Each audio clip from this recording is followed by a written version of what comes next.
Olá, eu sou Ana Cristina, pediatra da Clínica Alberto Lima, e estou aqui com a grande honra de estar reunido com a equipe da Neuropediatria e a Neurocirurgia Pediátrica da Clínica Alberto Lima, e vamos hoje discutir um pouquinho sobre algumas perguntas que são muito comuns nos consultórios.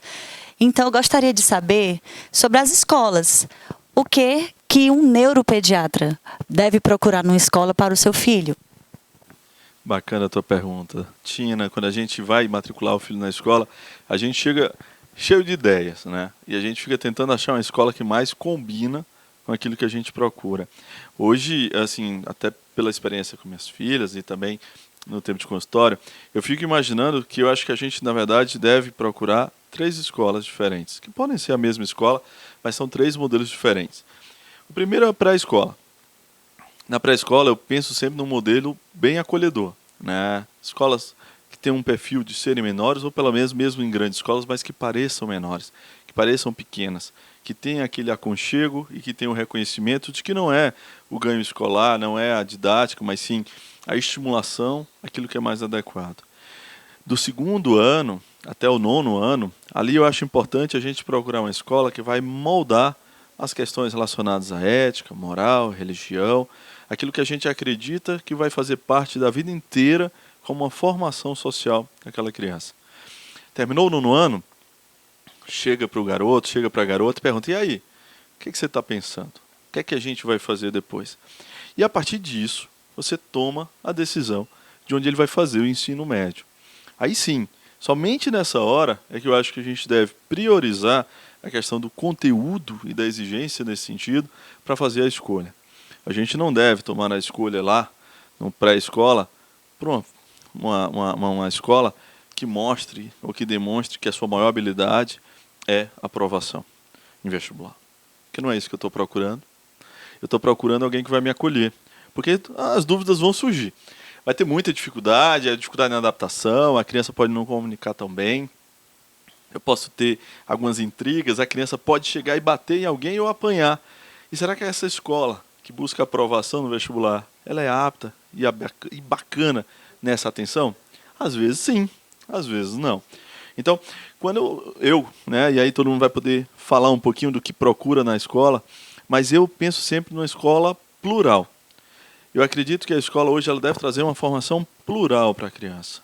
É bacana que a criança saiba lá, falando bem, sabendo se postar, sabendo colocar seus argumentos, sabendo se colocar em sociedade, disputando a liderança, mas sabendo aceitar uma derrota quando não foi eleita para tal. É interessante que ela conquiste coisas diferentes dentro da escola, que não apenas as notas. Se a gente for lembrar, na nossa formação acadêmica, não era só a nota. Quanto que da nossa formação médica tem a ver com as aulas práticas que vinham ali paralelas, os estágios extracurriculares, né? Quanto que tem a ver a questão de fazer parte de um centro acadêmico. Eu acho que tem muito a ver com o que a gente fez. E aí tem a ver também com a criança. Então, hoje, quando eu penso em escola, eu penso num ambiente plural, onde a criança vai poder identificar o que vai fazer, e aí sim, nesse meio do caminho, lá no final, aí a gente vai e coloca ela numa ponta de lança para lançar em cima do destino. Não sei a opinião de vocês, mas eu acho que a escolha precoce deve ser, em dúvida, do acolhimento. Depois, de uma formação social. E, por último, aí sim, vamos pensar na questão acadêmica, né? Porque isso vai definir bastante essa questão, se esse for o interesse da criança. Eu acho legal essa coisa que você falou da questão acadêmica. Se esse for o interesse, porque a forma como eu vejo sucesso e felicidade, né? Eu vejo sucesso e felicidade, cada criança tem uma habilidade. E ela ter a oportunidade de explorar essa habilidade dela. Acho que isso vai fazer ela muito feliz. A questão do sucesso, ela, para mim, é uma consequência. Então, se eu não desenvolvo nos meus filhos uma habilidade, por exemplo, não dou a eles a oportunidade de conhecer música ou de aprender música, não dou a eles a oportunidade de praticar um esporte, não dou a eles a oportunidade de gostar de artes, pintura, fotografia. Como é que eu vou saber se eles não poderiam ser muito felizes trabalhando como fotógrafo? Se eles não poderiam ser muito felizes trabalhando com música, se eles não poderiam... E assim, eu não posso dizer que eles vão ter uma habilidade acadêmica, porque, lógico que a gente tem que educar, a gente tem que trabalhar a educação até como sociedade, né? Educação de cidadania, a gente tem que trabalhar orientação religiosa para quem tem alguma religião, mas a gente não decide esse futuro. Tá? A gente dá oportunidades e para que eles sejam felizes. Esse assim é meu pensamento. E é bacana, Ângela, porque muitas vezes a gente está espelhando algo que a gente deseja e não é, né? Não é. No consultório hoje, a garotada não senta para mim e fala que quer ser as 3 mais tradicionais profissões de muitos tempos, que era a medicina, engenharia e direito. Hoje, a garotada de 7, 8 anos, eles querem ser programadores, querem ser gamers e querem ser produtores. Ou youtubers. Né? Exato, que o YouTube entrou nos meus produtores. Né? Então, eles são produtores de conteúdo, eles querem ser gamers, programadores da parte de jogos. Então, eu não lembro do garoto de 7 anos que sentou lá, tio, você é médico também. Né? Mas já não acontece há um tempo. Então, né, se não é esse o desejo, né, como é que eu vou colocar ele numa pré-escola que é esse o objetivo? Né? Hoje aqui em casa, por enquanto, né, já mudou algumas vezes, a gente tem 2 desejos diferentes. Né? Uma deseja ser chefe de cozinha, né? E a outra queria ser modelo e também desenhista de roupas, mas depois ela desistiu de modelo, ela disse que cansava muito. Ela vai ser só, né, desenhista de roupas também. Então é isso, e isso vai mudar? Talvez mude, talvez não, mas ela vai seguir um caminho em busca da felicidade. Concordo demais contigo. A felicidade não é, né, a escolha que a gente vai traçar, mas que eles vão seguir. Essa discussão é importantíssima mesmo, né, André? E se você for ver bem, nós temos o mesmo objeto de trabalho que os professores, que é o cérebro da criança. Né? A gente é acionado quando esse cérebro tem alguma doença, algum transtorno, e o professor lida com esse cérebro diariamente no sentido de desenvolvê-lo, de promover a aprendizagem. E assim, utopicamente, a escola ideal para mim seria uma escola que levasse em conta os princípios que já existem da neuroeducação e da neuroaprendizagem. Que levasse em conta, por exemplo, a teoria das inteligências múltiplas de Howard Gardner, que já vai fazer 30 anos, e que nos diz que há sim uma inteligência lógica, mas há uma inteligência cinésio-corporal, há uma inteligência musical, há uma inteligência interpessoal. E tantos anos depois que isso já é conhecido, ainda se insiste somente naquela inteligência lógica de resposta a questões de solução de prova, depois da qual se atribui uma nota, um número, e que a criança leva rotulado para casa para apresentar para a sua família. Uma escola que levasse em conta o fato de que a aprendizagem não é um processo cerebral único, mas que envolve diversos fenômenos cerebrais diferentes, como atenção, e aí diferentes áreas, diferentes topografias do cérebro interagindo para que se mantenha o foco, memória. E aí entra o conteúdo. Memória no sentido de guardar informações, mas que serão articuladas. E aí o cérebro, ele não funciona como um armário com gavetas, em que cada gaveta vai ter um tipo de conteúdo. Ele funciona como uma central telefônica, em que cada área vai se articular para que se obtenha os melhores resultados possíveis. Funções executivas, controle emocional, tudo isso compõe aquilo que a gente chama, no final do processo, de aprendizagem. Então, todas essas etapas diferentes precisariam ser levadas em conta. E também uma escola que se preocupasse com as competências para a vida. Não é? A gente sabe que, em países mais avançados nessa área, as crianças e os adolescentes têm aula de argumentação, sessões práticas de speech, não é? de expressão oral, de discurso. E aqui insiste-se talvez em um exagero na profundidade de problemas de trigonometria. E no final das contas, só citando um exemplo, e no final das contas, passado um tempo, se aquele assunto não fizer sentido, a nossa criança ou adolescente não aprendeu nem a argumentar e nem a trigonometria. Então a gente sai em desvantagem em relação às crianças, aos adolescentes, ou seja, aos jovens adultos dentro de poucos anos, e há o funcionamento de toda uma sociedade em relação a outros países. Então, eu acho que cabe a nós também, não é, que lidamos com o sistema nervoso das crianças, de esclarecermos, de lutarmos por esses objetivos, para que a nossa sociedade siga aí avançando na área da educação. Perfeito, Juca. Essa coisa que você vem falando aí das inteligências múltiplas é uma coisa que a gente vê muito também na prática clínica, né?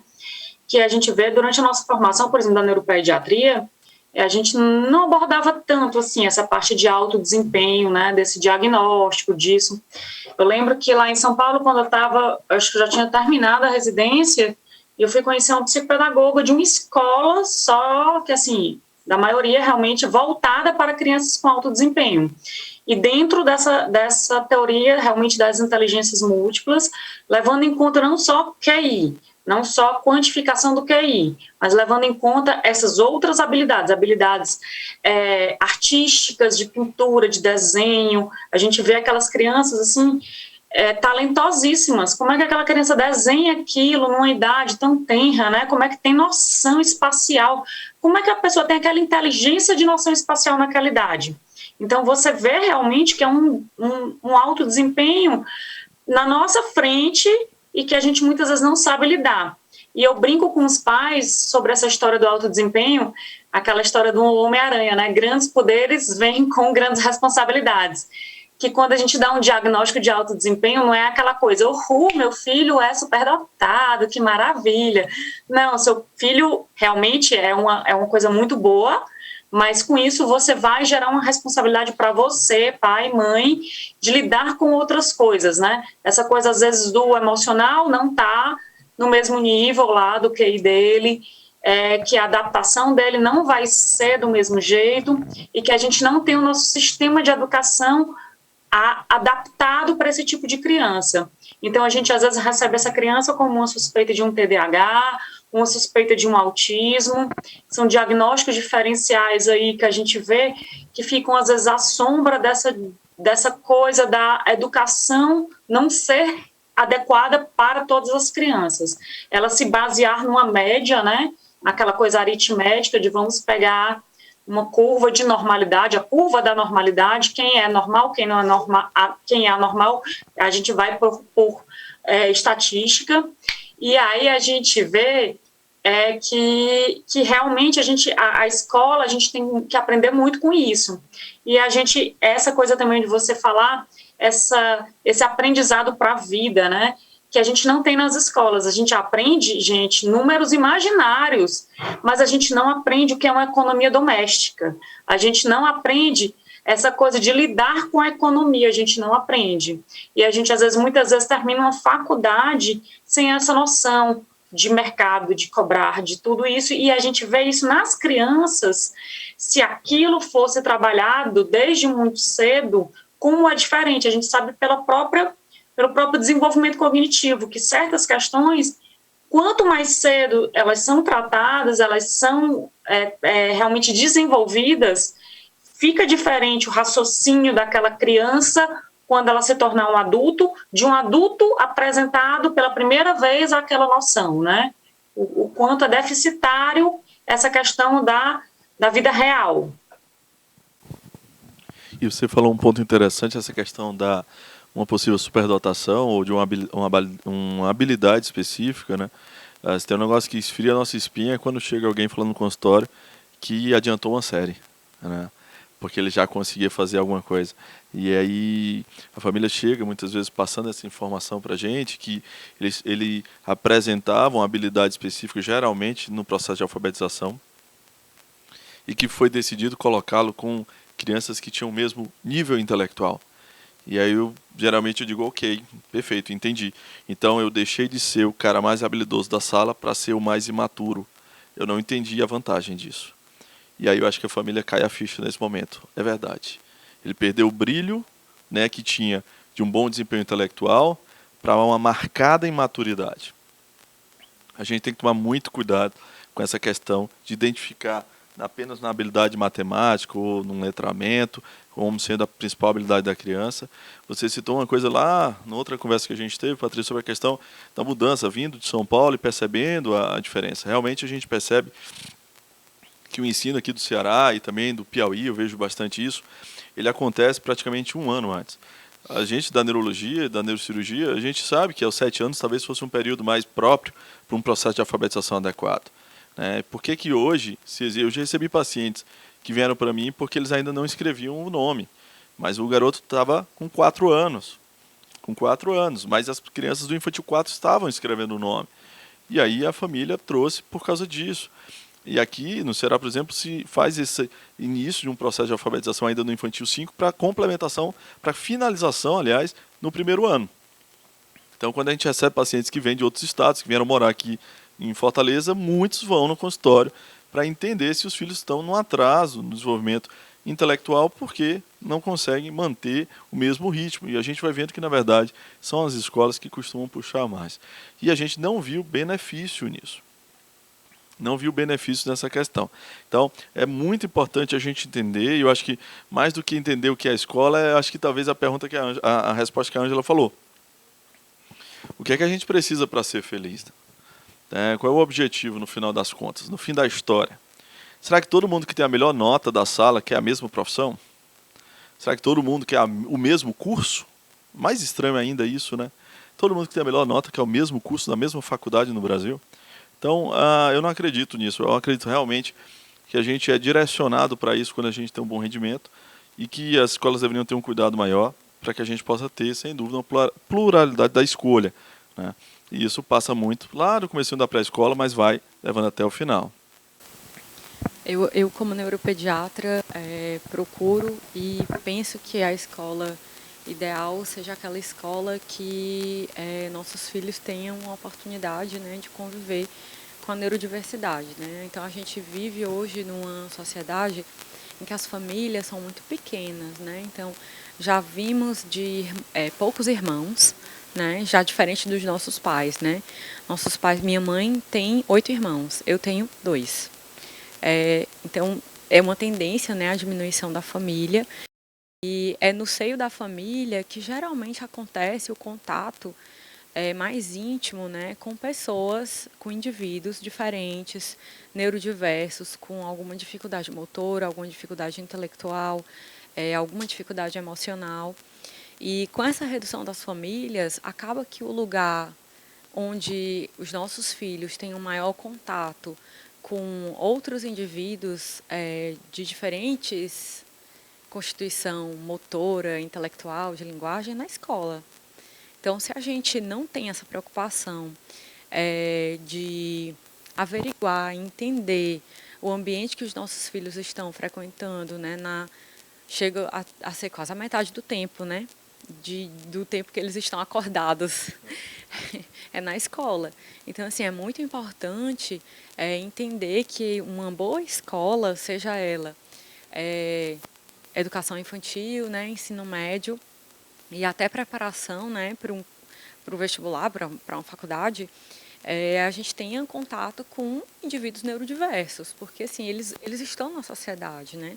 Então, quanto mais cedo nossos filhos tiverem contato com essas crianças e entenderem que as diferenças elas fazem parte de nós todos, vai ficar mais fácil a inclusão desses indivíduos na sociedade, porque, veja bem, os neurodiversos eles precisam ser incluídos na sociedade pelos neurotípicos.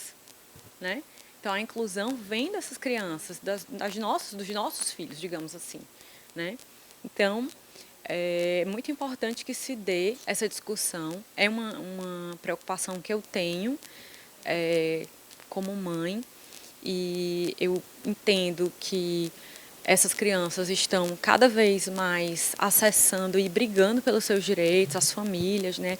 A escola está se sentindo cada vez mais pressionada a responder com qualidade à inclusão, né? Não ser uma inclusão falsa, mas uma inclusão verdadeira. Eu acho que, como profissionais de saúde, nós temos a responsabilidade de tentar ajudar, né, a rede de ensino a tentar incluir essas crianças, porque, como todos bem falaram aqui, o método de aprendizagem, ele é dinâmico e ele é variável, né? A gente aprende de diversas formas, ouvindo. Então, tem criança que não precisa anotar para aprender, Tem criança que precisa só ouvir, tem criança que precisa ver uma imagem para entender o que o professor está falando. Então, são vários processos associados, né? Isso aqui que o Jucá estava falando, né, das inteligências múltiplas, é exatamente isso. Como escola, é responsabilidade da escola também promover esse tipo de acesso, né? Às vezes as famílias não têm esse conhecimento, mas é papel da escola ter uma equipe pedagógica que esteja atenta. Será que essa criança tem um método de aprendizado diferente? Será que a gente pode promover o aprendizado de outra forma, né? E tentar incluir o máximo possível. E então eu vejo assim, a priori, eu procuro muito uma escola nesse aspecto, né? Então eu procuro sempre identificar se a minha filha tem essa oportunidade de conviver com aspectos que eu já sei que na minha família não existem, né? Porque a minha família é reduzida, como acho que a grande maioria, né? É isso. Complementando, acho que talvez eu seja a única de nós aqui que ainda não tem filho. Então, para falar de escola, tem um pouquinho de déficit, porque todos vocês já passaram por esse processo. Mas eu fiz um estágio na Flórida, nos Estados Unidos, e eu tive contato com as escolas, a forma como é feita a escola lá, e essa parte das inteligências múltiplas, pelo menos em algumas das escolas, é trabalhado. E é muito interessante como tem uma boa resposta, como isso faz sentido. E era óbvio que faria sentido, né? O doutor Jucá falou, e na hora era mais ou menos isso que eu iria falar. Então, para complementar um pouco mais, queria falar do capacitismo, então, que muitos dos nossos pacientes acabam sofrendo por não se encaixarem na única inteligência que a nossa sociedade valoriza, né? A inteligência cognitiva, da cognição... Acadêmica. Qual foi a palavra? Acadêmica, isso. Não valorizar a música, não valorizar a arte, não valorizar...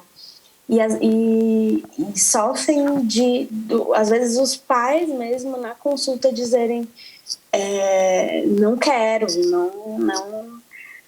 não, para mim não é suficiente, eu quero que aprenda pelo menos a ler.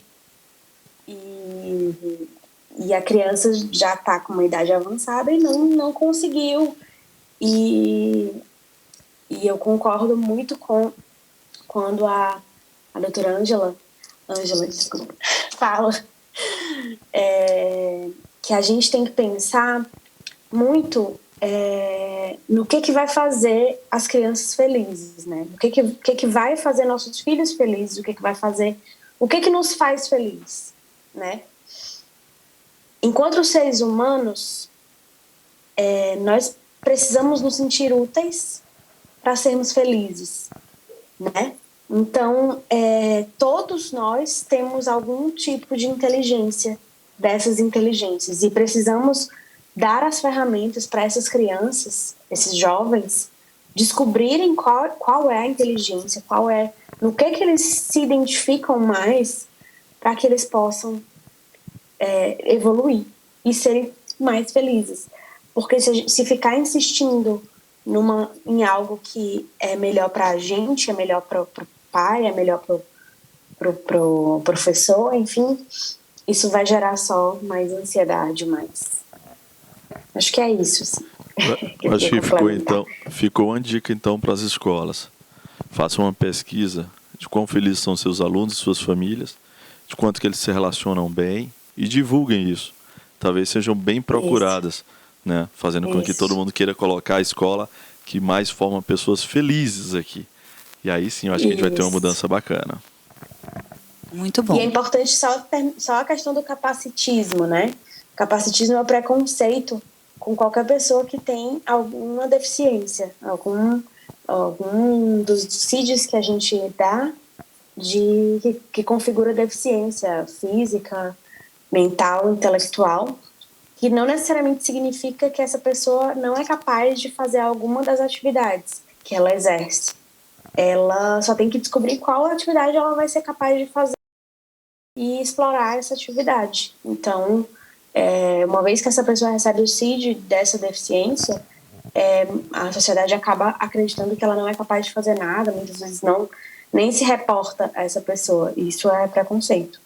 E a gente tem que combater isso também, com escolas inclusivas, por exemplo.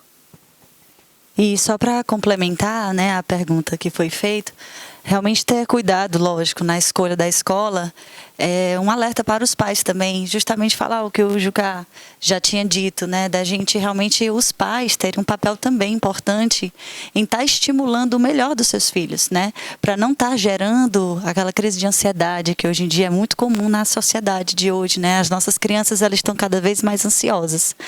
Então, realmente é isso, é procurar uma escola, como já foi dito, né, uma escola que procure realmente incentivar e exaltar o que o seu filho tem de melhor, né?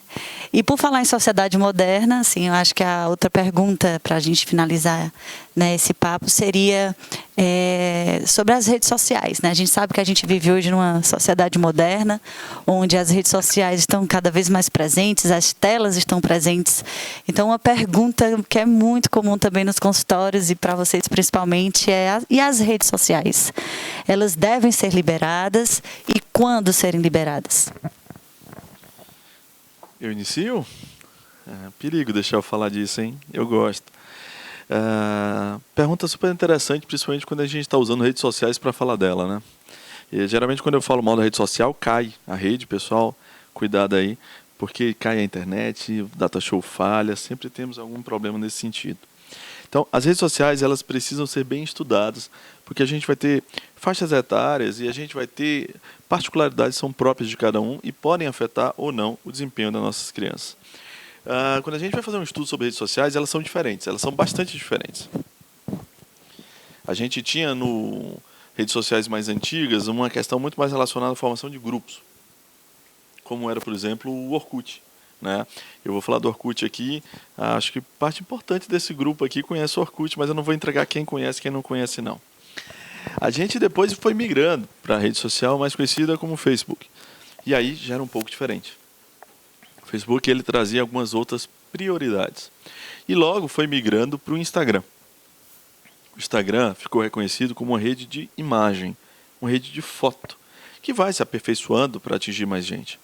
E cada uma dessas redes citadas, e as outras que a gente vai citar, ela traz algumas particularidades em relação a como isso afeta o desempenho das crianças e adolescentes. O Instagram, por exemplo, ele é reconhecido por uma questão muito importante na psiquiatria e neuropsiquiatria, chama FOMO, que é o Fear of Missing Out, o medo de ficar de fora. Quando eu olho todo mundo ali viajando, eu esqueço que é quinta-feira. E acho impressionante que só eu estou trabalhando. Aí eu tenho que lembrar, não, TBT. Então hoje está todo mundo falando de memórias do que aconteceu no passado. Mas até que isso descubra, eu já despertei ali um sentimento de que a minha vida não é tão bacana. As pessoas vão ver histórias e vão perceber ali os flashes dos momentos mais agradáveis daquela pessoa. Mas ali não fica exposto o que não foi legal ou o que aconteceu para que aquilo acontecesse. Então, por causa disso, um jovem que tem um cérebro ainda em ebulição e formação, ele começa a imaginar que a vida dele não é bacana. Que a expectativa criada por um influenciador, e é isso mesmo, é uma pessoa que influencia diretamente essa questão, ela traz nele não uma influência positiva daquilo que ele pode chegar, mas às vezes uma influência negativa de tudo aquilo que ele não é e que talvez nunca seja. E aí a gente vai migrando porque a gente começa a entrar numa busca, e foi citado em outro momento aqui pelo Eduardo, sobre a questão de um mecanismo de recompensa, onde a gente vai cada vez buscando satisfação e procurando estar mais tempo online. E quando eu fico mais tempo online, a máquina vai me recompensando com likes, né, e com outras formas de divulgação. E alguns artigos são bem interessantes que eles mostraram sobre quanto que o jovem se expõe a isso. Quando a jovem expõe uma foto, ela recebe uma quantidade X de curtidas. De forma inconsciente, outras fotos têm mais curtidas. E existe um padrão para isso. Por exemplo, foi identificado que em garotas jovens, quanto mais porcentagem de pele exposta, maior são as curtidas nessa foto. De uma forma, através de um sistema de recompensa também, muitas vezes inconsciente, as fotos vão ficando cada vez mais com pele e menos roupa. E sem perceber, essa jovem se expõe de uma forma exagerada na rede em busca de um reconhecimento por likes. Acharam pouco e criaram redes sociais onde os likes são ainda mais vorazes. Vamos falar do TikTok. Quem tem tantos seguidores no Instagram, se monta uma conta no TikTok, vai perceber que logo tem muito mais seguidores e muito mais curtidas. Porque, através de um mecanismo de replicação da imagem, eles fizeram com que todo mundo conhecesse e curtisse todo mundo. Numa ideia de que ali eu te prendo mais. E eles conseguiram. Eles acharam pouco e conseguiram trazer situações que não acontecem na vida real para a rede social. Quem aqui se imaginaria que dados técnicos seriam passados através de danças? A gente não tinha pensado nisso. Mas alguém pensou uma vez e foi recompensado. E nesse mecanismo se criou como um ratinho de laboratório, uma busca atrás do like. Eu não condeno aqui quem faz dancinhas. Eu já falei isso uma vez no congresso, não tenho problema nenhum em falar isso. Eu só acredito que se eu não faço a dancinha no consultório ou na palestra, eu não faço na rede social. Mas se eu sou um cara descontraído, que eu dou palestra para vocês e faço a dancinha, zero problema em fazer isso.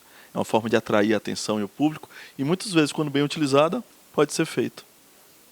Meu medo é o que isso faz com o jovem. Se a gente está falando de pessoas com uma formação alta, se a gente está falando de pessoas com nível técnico excelente, e que muitas vezes modificam o seu padrão de comportamento em busca de um reconhecimento, o que falar de um jovem ou de uma jovem muito ali ainda com a cabeça em ebulição, como eu falei antes, e precisando de um reconhecimento porque acredita que o seu influenciador faz como tal? Isso é muito arriscado. A gente precisa ter uma atenção muito grande para esses jovens. É preciso reforçar nas redes sociais que não, a nossa vida não é aquilo que eles estão vendo nos stories ou nos TBTs. É importante que entendam que esse momento que vocês estão vendo agora no vídeo de reunião, né, isso só aconteceu porque várias outras coisas aconteceram e muitos perrengues.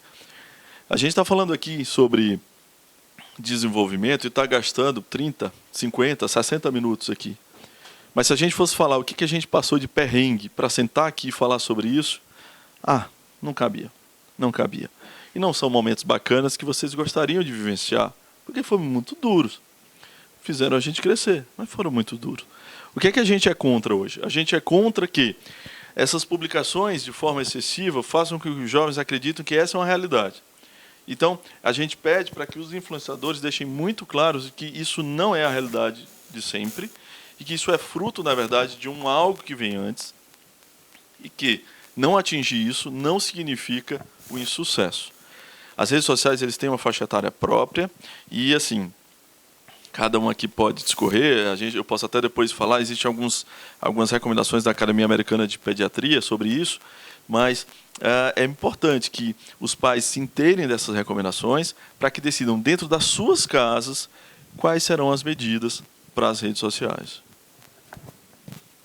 Eu achei bem interessante de tudo isso que você falou. Eu fiquei pensando que quando a gente era adolescente, a gente não tinha essa exposição toda.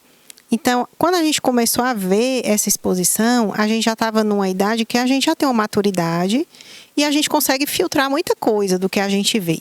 Por exemplo, assim, se eu começo a seguir o André e o André não me segue de volta, eu não vou ficar achando que é porque o André não gosta de mim. Ele é meu amigo. Eu não preciso que ele me siga de volta. Eu vou pensar que ele nem viu, porque ele é ocupado e está fazendo outras coisas. Então, assim, a gente já tem um grau de maturidade que a gente não vai se importar com o que acontece. A rede social, ela não é importante, ela é só algo a mais que a gente, de vez em quando, olha na nossa vida.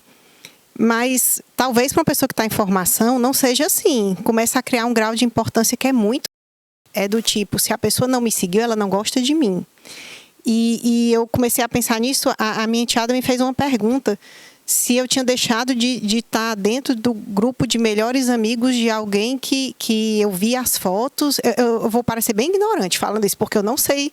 Era assim, as fotos de tal pessoa apareciam para você. Você deixou de ser do grupo de amigos dela, que vê as fotos. Olha, se eu deixei, eu não estou nem sabendo. Por quê? Eu não... porque... Isso, mas assim, eu não estou sabendo, porque os meus amigos íntimos, eu não me comunico com eles apenas pelas redes sociais, e eu realmente não sei nem onde é que eu acesso essa ferramenta aí. Então, assim, eu fico pensando assim, que para algumas pessoas isso tem uma importância, né? E isso mexe muito com a cabeça. Então, assim, é muito complicado esse mundo para quem não tem maturidade. Olha, André, você retroagiu aí até o Orkut, e eu me lembro que eu usei o Mirk, né? Lembro que eu usei Tamo o junto. Mirk. Iniciei o relacionamento com minha esposa pelo Mirk. Olha aí o Depois lado veio bom da rede ICQ. Depois social. ainda usei o ICQ. ICQ. Né? Eu te procuro. E as perguntas que a Tina colocou são fundamentais. Se liberar a rede social para uma criança ou adolescente e quando? Eu acho que tem uma pergunta que talvez se sobreponha, que é o como.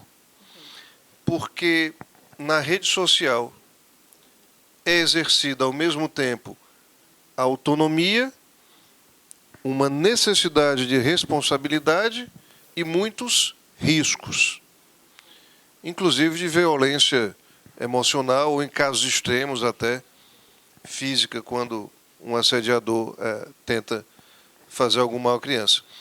Então, isso exige uma característica do indivíduo adulto, que é o controle sobre as emoções. E se a gente for para a neurociência, a gente vai localizar esse controle nas áreas terciárias do cérebro, como a gente chama, sobretudo a região mais frontal do cérebro, aqui atrás da testa, que é a área pré-frontal. E a área pré-frontal controla o cérebro emocional.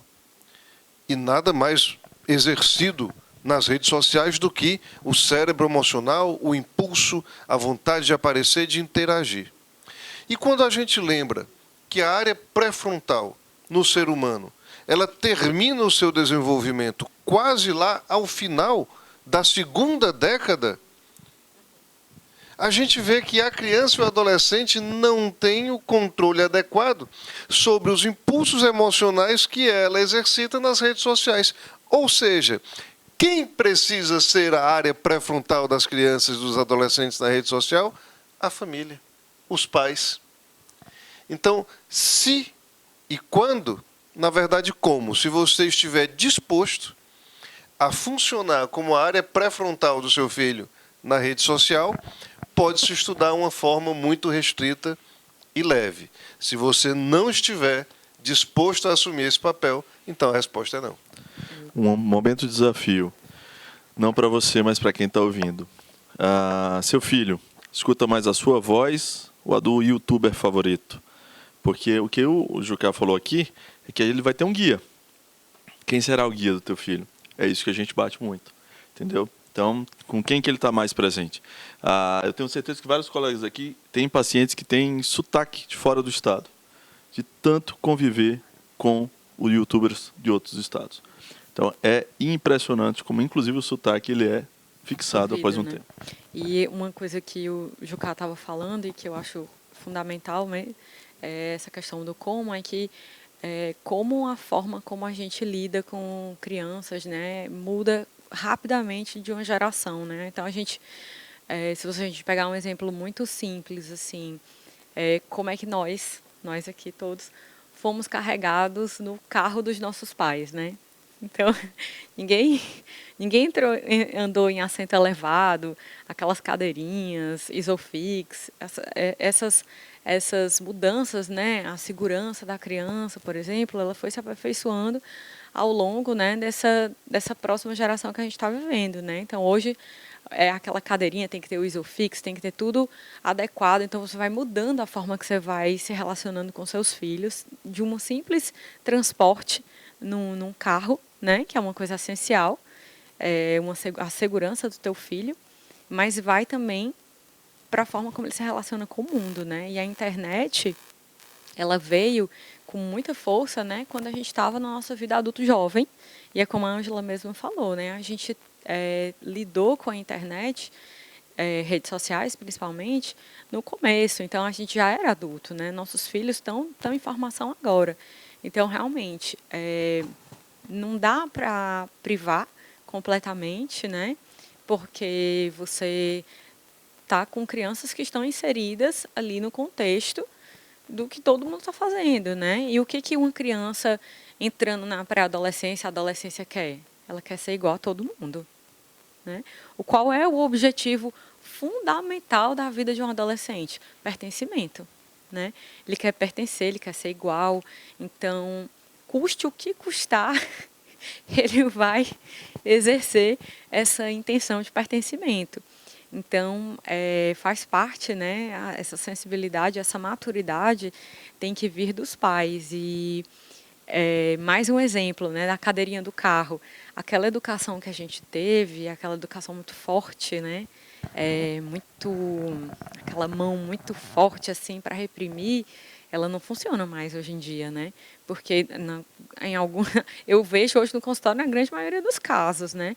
Então, se você quer que teu filho fique próximo de ti, não fuja de ti, né? Então, é aquela coisa o equilíbrio entre a permissividade, né, e a amizade, a compreensão do teu filho para entender as dificuldades que ele está passando e você servir como um guia, exatamente essa questão, né? Quem é que vai ser o guia do teu filho, né? O youtuber ou você como pai ou mãe, né? Então, assim, antes disso tudo, a gente tem que saber lidar com nós mesmos, né? Com o nosso tipo de educação que nós tivemos para poder melhorar na educação dos nossos filhos, porque as gerações elas andam assim a galope, é muito rápido, né? Então, eu acho engraçado, Adelina, que você falou uma coisa legal, assim, porque a gente não cresceu nessa realidade virtual que eles estão crescendo, né? Quem dissesse pra gente, quando a gente era pequeno, adolescente, o que é um youtuber? Não existia isso. Essas profissões que estão surgindo de gamers, não existiam, simplesmente não existiam. E quando você vai ver, assim, em termos de financeiro e tudo, eles têm um desempenho muito melhor do que o dos neuropediatras, garanto. Então, assim, não é uma questão de que a gente também está amadurecendo, a gente está aprendendo, mas a gente aprende numa velocidade muito menor do que a das crianças. E o fato, a gente se adapta também de forma muito pior do que as crianças, né? Então, eles se adaptam de maneira muito mais fácil. Sendo um pouquinho de advogado do diabo, né? Que a gente não pode privar eles de conhecerem essa realidade, porque o futuro deles eu não consigo nem prever. Quando eu era pequena, eu pensava em carro voador. Hoje em dia, quando eu penso em futuro, eu não consigo nem prever o que pode acontecer. Porque, assim, a coisa engrenou numa velocidade que fica difícil da gente conseguir prever. E é eles que vão viver esse futuro. E aí a gente fica nessa coisa de não poder privá-los de viver isso, de entender isso, de participar disso, mas eu concordo demais com o Jucá. Eles não têm esse freio, nenhum, zero. Então, alguém tem que ser esse freio, alguém tem que ser esse córtex pré-frontal aí. E, ao mesmo tempo, a gente veio de realmente, como a Adelina falou, de uma criação muito mais... não sei nem como dizer assim, o não era muito mais constante, né? Era muito mais privador em relação de você não vai fazer, não pode, não pode. E a gente está vendo hoje na clínica uma realidade que parece que o pessoal se opôs, assim, deu uma virada de 180 graus, né? não pode dizer não, porque vai tolher a criatividade da criança. Eu acho que nem 8 nem 80. Eu acho que a gente tem que aprender esse meio termo aí, entre deixar, saber o quanto deixar, o quando deixar, que essa idade também do quando deixar e o quanto deixar, a gente não tem uma resposta única, porque vai depender dessa maturidade emocional de cada criança. E essa coisa temos que aprender também a dizer não. Nossos pais sabiam falar não bem demais. Eu acho que a nossa geração, como pais, desaprendeu o não. E a gente vê muitas vezes crianças sem limite nenhum, sem saber lidar com o não. E às vezes chega até essa coisa da gente falando do autismo, que como se não sabe escutar o não, que toda birra é uma criança que tem autismo, e não é. Não é toda birra que é o autismo, não é não saber lidar com não que é um autismo. E aí a gente tem que... Esse balanço eu acho extremamente difícil de alcançar, mas é isso que a gente tem que estimular, né? O balanço, o pai aprender a dizer não ao seu filho e o filho aprender a receber o não. E esse balanço aí que eu acho que tem que ser muito estimulado. Só reforçando, Patrícia, concordando com você que controlar e guiar não é suprimir, não é? Então, tudo que possa ser bem aproveitado, que tem um caráter positivo, pode ser um fator até de reforço na relação. O meu filho me apresentou um cidadão chamado Iberê Tenório, que ensina a fazer as coisas, né, da cultura maker, e eu virei fã também. Eu apresentei para ele o Lito Souza, do canal de aviação, que é fantástico, e ele passou a gostar também. Isso vira um assunto de pai e filho. Então, não é suprimir, não é negar uma realidade, mas vigiar, né? Supervisionar e curtir junto, às vezes. Isso, concordando e complementando, era isso que eu ia falar. Importância da supervisão. Eu acho que o que falta muitas vezes, até quando a gente fala de tela, quando a gente fala de rede social, é supervisão, né? Os pais têm que estar atentos e supervisionando. Por isso, eu sempre converso com os pais, quando tem consulta, que o celular é ideal que não seja da criança, não seja do adolescente, porque no momento ali da noite, ele tem que ficar com os pais, idealmente, e não ficar no quarto da criança, com a criança sozinha. Ideal que não fique a criança não tem acesso a essa rede social, né? Sem a supervisão dos pais, por todos os riscos que vocês já falaram, riscos de acesso a pessoas mal intencionadas, enfim. E dessa criança também ficar muito tempo nas redes, exposta à própria rede social em si, que pode gerar todo esse ciclo, né, de transtornos de imagem, enfim, autoestima.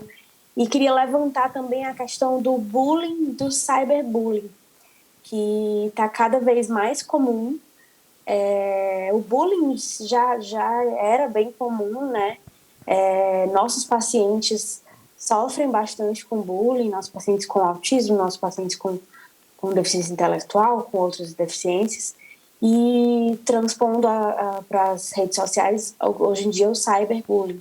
Então, os pais também têm que ficar atentos e supervisionar esse tipo de comportamento para poder dar suporte e coibir esse tipo de situação. Essa questão do bullying é super importante. O cyberbullying veio para potencializar o efeito danoso do bullying, que sempre aconteceu e que sempre foi um problema, tá bom? Para que fique muito claro, porque às vezes as pessoas falam isso sempre aconteceu, certo? Sempre aconteceu e sempre foi um problema, só que hoje é um problema ainda maior. O cyberbullying fez com que o bullying ele ultrapassasse os limites daquele ambiente social onde as duas pessoas conviviam, né? O bully, que é o provocador, e a criança que sofria bullying. E a gente lembra sempre que as ações devem ser realizadas, as ações contra bullying, até uma sugestão que sempre fica, é que as ações devem vir em cima da população em torno, ou seja, da criançada que está ali ao lado, aquela criançada que se aproxima do provocador de bullying para também não ela sofrer bullying.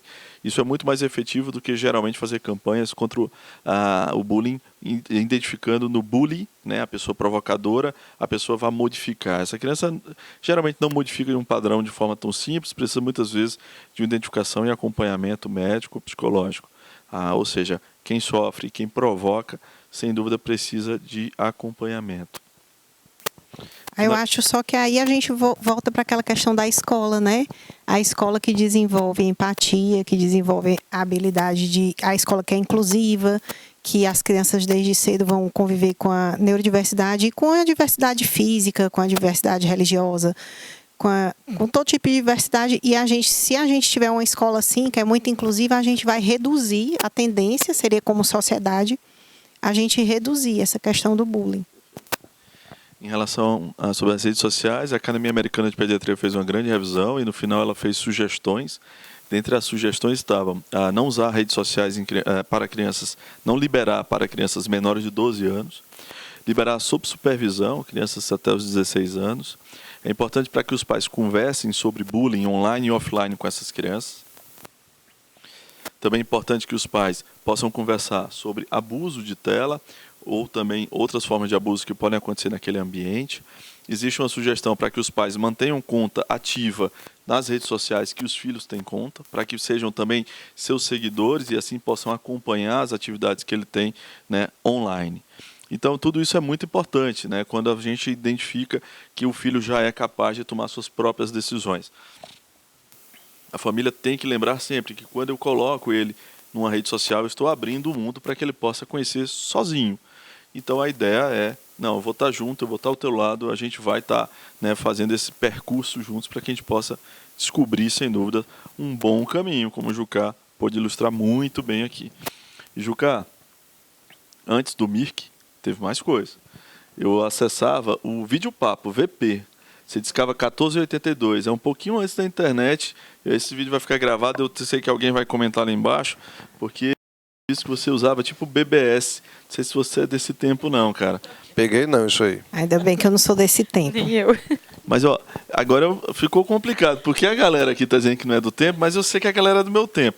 Mas é porque vocês não acessavam nesse tempo, né? Então essa é a parte que a gente edita o vídeo e tira a hora que eu me entrego, né? Tá bom, então. Então, sobre as redes sociais, eu acho que era importantíssimo a gente ter essa conversa. Essa época eu tava brincando com as coisinhas da Barbie. Não, a Joana não pegou nem o Mirk, nem o ICQ. Tu falou ICQ, ela... Né? O Mirk eu peguei. Não, o Mirk você pegou já as fotos do Mirk como algo retrô. Não, mas aqui, assim... Então, essa questão das redes sociais para a gente é extremamente importante. É muito danoso. Talvez as pessoas não tenham noção do impacto, quando esse impacto é negativo. E a gente tem uma preocupação enorme de alertar as famílias antes que ele aconteça. Então, fica a orientação para sentar junto, sentar ao lado do filho, sempre que ele for fazer essa entrada na rede, e para que tenha muita instrução. Obrigada, André. Obrigada a todos. Realmente foi muito esclarecedor. Muito obrigada.